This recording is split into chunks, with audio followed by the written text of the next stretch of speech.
Laís Gama. Eu faço parte de um projeto de estudo sobre suplementos alimentares por praticantes de atividade física, junto com o Caio Loureiro, e a nossa orientadora é a professora doutora Alessandra da Silva Pereira. O título do meu trabalho é a caracterização do consumo alimentar e de suplementos utilizados por praticantes de atividade física em academias na pandemia de Covid-19. Bom, durante a pandemia de Covid-19 foram divulgadas amplamente nas redes sociais e veículos de comunicação informações atrativas sobre o uso de suplementos e alimentos no combate ou prevenção da Covid-19. E com isso houve um aumento da procura dos suplementos alimentares, mas até o momento não existe respaldo científico, evidência científica sobre essa associação da melhora com o uso de suplementos.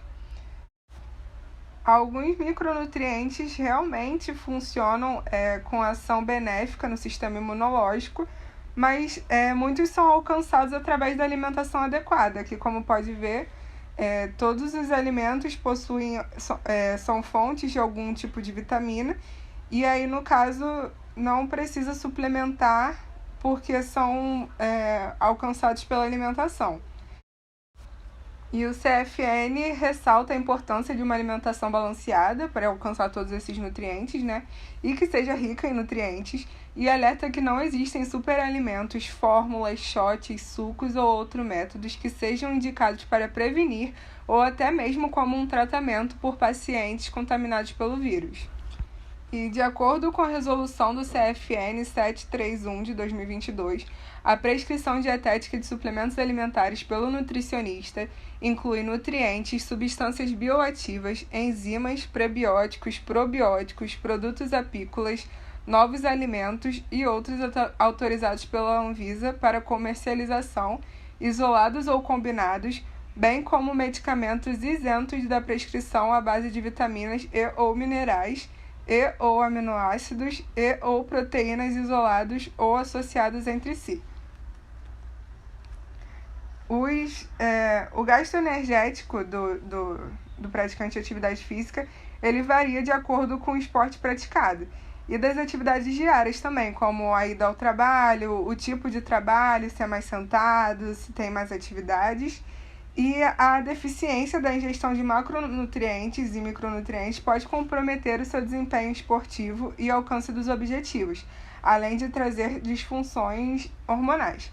O consumo de suplementos ele não é necessário para alguns praticantes de atividade física, visto que a dieta, aqui no caso a gente pode ver o balanço energético, já é o suficiente para alcançar o gasto energético do paciente. No caso aqui é um balanço energético, ele vai conseguir manter o seu gasto, tudo que ele gasta ele vai conseguir repor. E aí também existem outras estratégias, como o déficit energético, quando o paciente ele quer perder algum peso, e o superávit energético. Então, o consumo de suplementos nem sempre se faz necessário, visto que a prescrição dietética é eficiente para suprir as necessidades nutricionais, especialmente dos que não são atletas e não possuem fins competitivos, além de ser seguro e de menor custo para o indivíduo. A avaliação dos marcadores de consumo alimentar possibilita o reconhecimento de alimentos e comportamentos que se relacionam à alimentação saudável ou não saudável, e indica o que deve ser enfatizado pela equipe de saúde para a adoção de práticas alimentares mais saudáveis pela população. No caso aqui, a avaliação ela é muito importante para a gente conhecer como é a alimentação do público que está sendo estudado. E com isso, o nosso objetivo é caracterizar o perfil do consumo alimentar e de suplementos por praticantes de atividade física, frequentadores de academia no período de pandemia de Covid-19.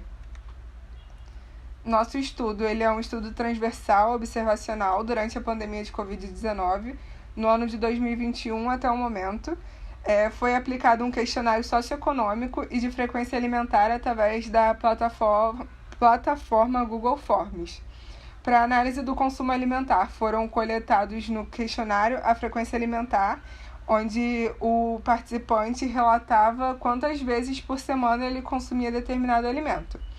Para os marcadores de alimentação saudável, o MAIS, considerou como consumo adequado aquele que apareceu mais de 3 vezes por semana, e para os marcadores de alimentação não saudáveis, o consumo menor ou igual a 3 vezes por semana, que foi o considerado adequado. É marcador saudável o consumo de frutas, verduras, feijão, e não saudável o consumo de embutidos, bebidas adoçadas, macarrão instantâneo e biscoitos salgados, bem como o consumo de doces, guloseimas e biscoitos recheados. O tratamento estatístico foi a análise descritiva dos dados, com descrição das medidas centrais e dispersão, realizados através do Excel e do Stata versão 17. O presente estudo foi aprovado pelo Comitê de Ética em Pesquisa da Unirio e está de acordo com a Resolução 510 e 466. Aqui nós temos um exemplo de como foi feita a pergunta sobre a frequência alimentar para poder classificar os marcadores de alimentação saudável ou não saudável. Já existe um questionário disponibilizado pelo governo de marcadores de alimentação saudável, só que ele considera apenas o dia anterior. No caso, pergunta: ontem você consumiu feijão? Ontem você consumiu produtos embutidos? E aí, como nós queríamos aprofundar um pouco mais o nosso estudo, nós fizemos essa pergunta aqui baseada nos últimos 7 dias e usamos como critério o que foi mencionado anteriormente. Então, nos últimos 7 dias, a pessoa dizia se comeu embutido, feijão, tinham várias perguntas sobre cada marcador de alimentação. E aqui também um exemplo sobre os suplementos utilizados. Foram selecionados alguns suplementos que são mais utilizados atualmente, inclusive os que foram selecionados na pesquisa anterior, do ano anterior. Então, a gente perguntava se a pessoa estava usando determinado suplemento, no caso aqui o Whey Protein, e aí qual era o objetivo do Whey Protein, há quanto tempo tomava, entre outras perguntas. Nós tivemos como resultados que participaram da pesquisa 50 adultos praticantes de atividade física regular, que eram usuários de suplementos, sendo 53% do sexo feminino.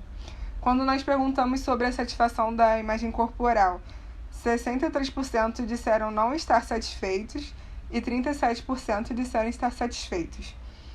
Quando foi perguntado o que gostaria de melhorar, ficou empatado entre aumentar a massa magra e reduzir o percentual de gordura, e apenas 2% citaram outros assuntos. Aqui é uma comparação do nosso estudo do ano de 2020, que foi analisado numa academia presencialmente, e agora com o nosso estudo feito de forma remota, quando as pessoas estavam tendo um controle maior de saída por conta da pandemia. E aqui nós podemos perceber que os suplementos mais utilizados anteriormente eram Whey Protein, BCAA, creatina, e aí depois vitaminas e minerais, termogênio com ômega 3. Agora, na pandemia de Covid-19, continuaram sendo os mais utilizados Whey Protein e creatina, mas a gente pode ver que cresceu bastante o consumo desses suplementos, e também as vitaminas e minerais e ômega 3. O ômega 3, que aparecia apenas 12% na pesquisa anterior, agora subiu para 46%, e as vitaminas e minerais também subiram para 45%. Na pesquisa anterior também nós perguntamos se as pessoas tinham acompanhamento do uso por um profissional da saúde. 68% disseram que não e 32% disseram que sim. Agora, nesse dado da pesquisa na pandemia, 53% dos participantes disseram que estavam sendo acompanhados por um profissional da saúde.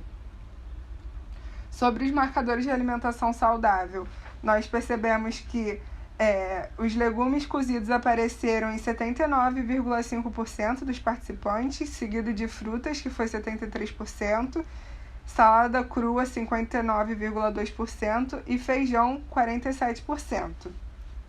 Os marcadores de alimentação não saudáveis que mais apareceram foram as guloseimas, 26,6%, empatados com os refrigerantes, 26,6% também, seguidos de biscoitos salgados, 13,2%, e biscoito doce, que foi 10,2%. E podemos concluir que a pandemia de Covid-19 pode sim ter influenciado em novas escolhas de praticantes de atividade física. Apesar do suplemento mais consumido ainda ter sido o proteico, ficou evidente o alto consumo, um aumento, no consumo de vitaminas e minerais e do ômega 3. Os praticantes de atividade física são frequentemente associados a indivíduos que possuem alta preocupação com a alimentação. E esse lado continua evidente mesmo na pandemia, onde nós podemos observar que houve uma alta frequência de legumes, frutas e saladas por esse público. A falta de orientação feita por profissionais qualificados e a ampla distribuição de fake news na internet acabam expondo frequentemente esse público à desinformação e perigos que um planejamento não individualizado pode expor aos riscos de saúde. Então, é muito importante que os praticantes de atividade física possuam mais acesso aos profissionais da saúde da área da nutrição, para que ocorra uma devida orientação nutricional para a obtenção dos valores corretos de nutrientes, visando oferecer o aporte calórico necessário para a melhora no desempenho físico, esportivo e na saúde. Obrigada pela atenção e essas são as nossas referências.